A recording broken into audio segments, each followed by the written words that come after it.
मेरे प्यारे साथियों, नमस्कार। फ्रेंड्स, सबसे पहले मैं आप सबको एक छोटी सी सूचना दे दूं, लेकिन बहुत ही महत्वपूर्ण और प्यारी सी सूचना, और वह यह कि AFE-IAS ने अपने फुल कोर्स पर जिस 3,500 के डिस्काउंट की घोषणा की थी, अब उसे अगस्त के अंतिम दिन तक के लिए बढ़ा दिया गया है, यानी कि 31 अगस्त तक के लिए बढ़ा दिया गया है।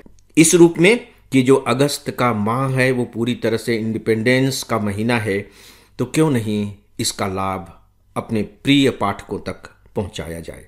तो अब आप इसका लाभ 31 अगस्त तक ले सकते हैं, 3,500 का डिस्काउंट। दोस्तों, अब शुभकामनाएं, मेंस शुरू हो रहे हैं, तो मेंस में जितने भी स्टूडेंट अपियर हो रहे हैं उन सभी को मैं एकेडमी की अपनी पूरी टीम की ओर से, मैडम डॉक्टर प्रीति अग्रवाल की ओर से और अपनी ओर से बहुत बहुत और बहुत हार्दिक शुभकामनाएं देता हूं और ईश्वर से प्रार्थना करता हूं कि हे ईश्वर, इन युवाओं को शक्ति प्रदान करना, आत्मविश्वास प्रदान करना, मानसिक स्थिरता प्रदान करना, ताकि ये एग्ज़ामिनेशन हॉल में अपना बेस्ट से बेस्ट कर सकें।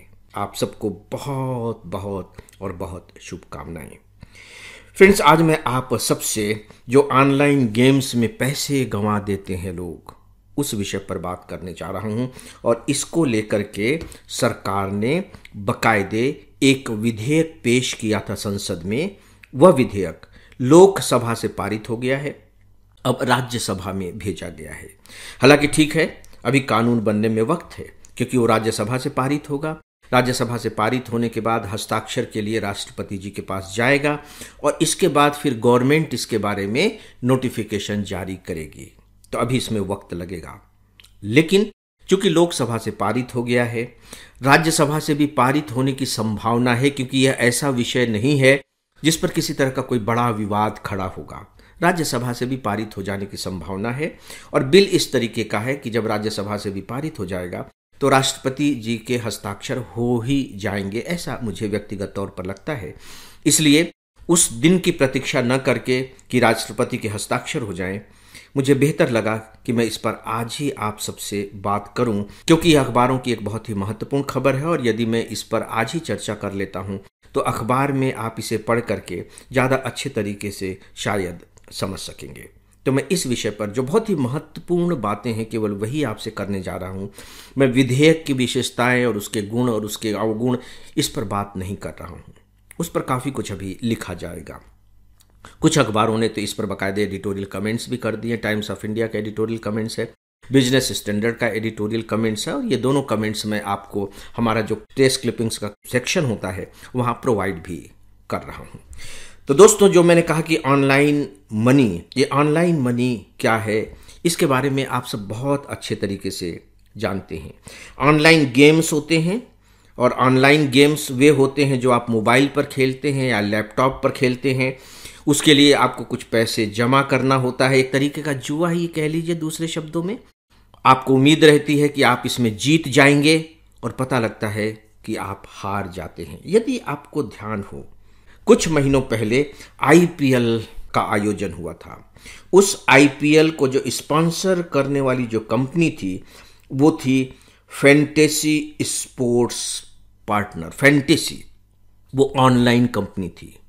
तो इस तरह से बाकायदे इनके अपने जो प्लेटफॉर्म होते हैं उनको ये पब्लिसाइज करती हैं, पब्लिसिटी करती हैं। IPL गेम में आपको मालूम होगा कि किस तरीके से इसकी खूब सारी पब्लिसिटी की गई।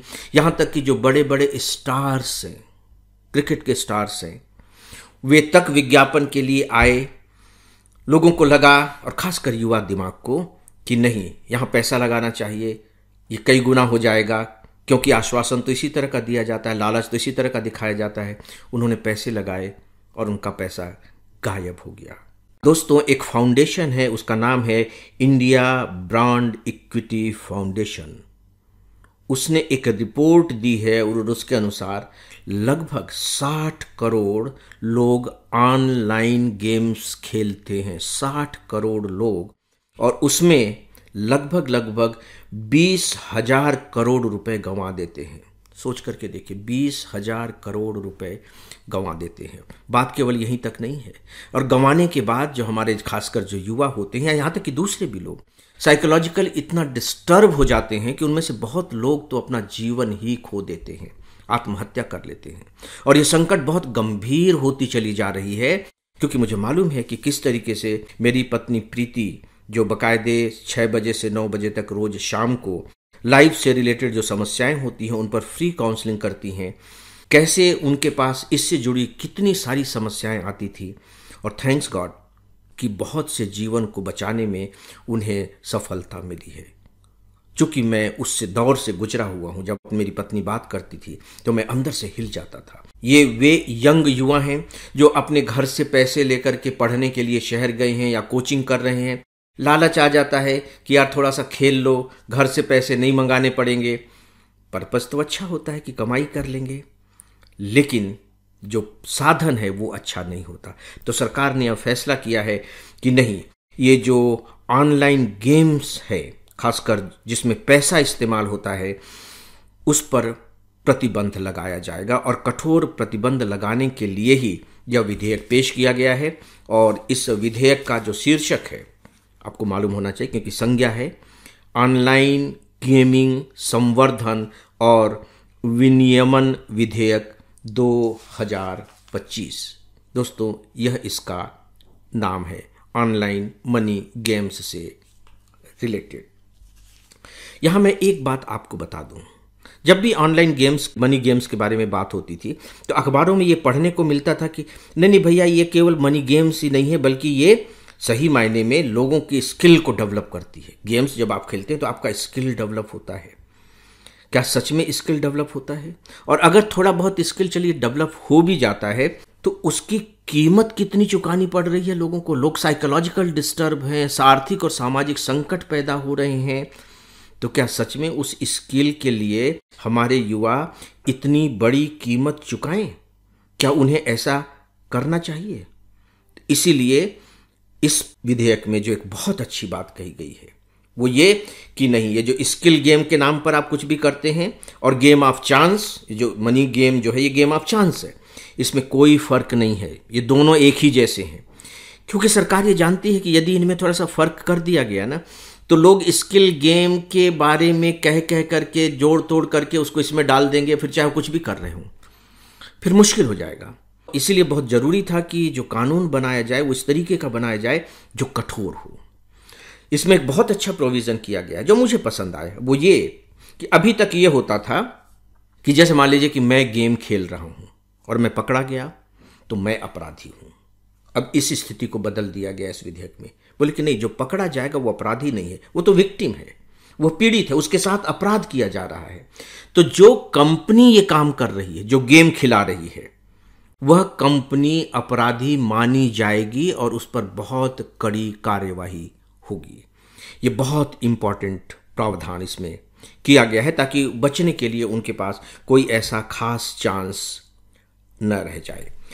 दोस्तों, यहाँ एक दो बातें और हैं। देखिए, अभी मैं गेम्स के बारे में बात कर रहा था, तो ई स्पोर्ट्स गेम भी होता है, ई स्पोर्ट। सवाल ये उठता है कि क्या ई स्पोर्ट भी इसके अंतर्गत आएगा? यानी कि आप ये भी नहीं कर सकते। यहाँ आपकी जानकारी में होना चाहिए कि नहीं, ई स्पोर्ट इसके अंतर्गत नहीं आएगा, लेकिन विधेयक में इस तरह की व्यवस्था की गई है कि ई स्पोर्ट्स के लिए भी बाकायदे दिशा निर्देश तैयार किए जाएंगे। और यहाँ तक कि ई स्पोर्ट्स को बढ़ावा देने के लिए प्रशिक्षण एकेडमी और शोध केंद्र भी खोले जाएंगे, और जो ऑनलाइन गेमिंग होगी उसके लिए प्राधिकरण की भी एक व्यवस्था की गई है। यानी कि दूसरे तरह के जो गेम होंगे जिनमें पैसा शामिल नहीं है, अब उसके लिए विधेयक में बहुत डिटेल तरीके से चीज़ें तैयार की जाती हैं। मैं तो यहाँ आपको बहुत ही मोटी मोटी बातें बता रहा हूँ। ये तो ई गेम से रिलेटेड हो गया। एक दूसरी बात और भी है, हम तो यहाँ केवल जुए की बात कर रहे हैं जो लोग हार जाते हैं। दो चीज़ें इससे और जुड़ी हुई हैं, ध्यान रखिएगा। एक तो है मनी लॉन्ड्रिंग, मतलब इसके माध्यम से बाकायदे मनी लॉन्ड्रिंग हो रही है। आप जानते हैं मनी लॉन्ड्रिंग क्या है। और दूसरी बात यह है कि वित्तीय धोखाधड़ी भी हो रही है, वित्तीय खूब सारी धोखाधड़ियां हो रही हैं। तो अब इसमें प्रोविजन किया गया है कि जो भी वित्तीय संस्थान है या जो बैंक हैं, वो खासकर गेम्स के लिए, इस तरह के गेम्स के लिए मनी ट्रांसफर नहीं करेंगे। इस पर भी प्रतिबंध लगाया गया है। और यदि वो ऐसा करेंगी तो सीधी सी बात है कि इसे एक प्रकार का संज्ञेय और गैर जमानती अपराध माना गया है और उन्हें सजा दी जाएगी। यहां तक कि जो विज्ञापन पर भी प्रतिबंध लगाने की बात इसके अंतर्गत की जा रही है। तो ये मैंने कुछ तथ्य आपके सामने रखे हैं। देखिए, इसका एक पक्ष तो है, उसका एक पक्ष ये है कि आज जो ये गेम्स तैयार होते हैं इनमें बहुत सारे लोग लगे हुए हैं और भारत इस तरह के गेम तैयार करने का एक हब बन सकता है। जो ऑनलाइन गेम तैयार करने में लगे हुए हैं वो बेरोजगार हो सकते हैं, लेकिन सवाल ये उठता है कि क्या रोजगार के नाम पर इतनी छूट दी जा सकती है। और आप बहुत अच्छे तरीके से जानते हैं कि ये जो ऑनलाइन गेमिंग है उसने एक प्रकार के लत का रूप ले लिया है, नशे का भी रूप ले लिया है। तो दोस्तों, इसके जो बहुत ही विस्तृत जो प्रावधान होंगे उसके बारे में हम लोग अभी प्रतीक्षा करते हैं। आने के बाद हो सका तो उस पर चर्चा करेंगे और फिर उसकी समीक्षा भी करने की कोशिश करेंगे। मैं अभी उसकी डिटेल्स में नहीं जा रहा हूँ। तो दोस्तों, इस विषय पर बस इतना ही और इसी के साथ ही आज के इस डेली ऑडियो लेक्चर को समाप्त करता हूँ। नमस्कार।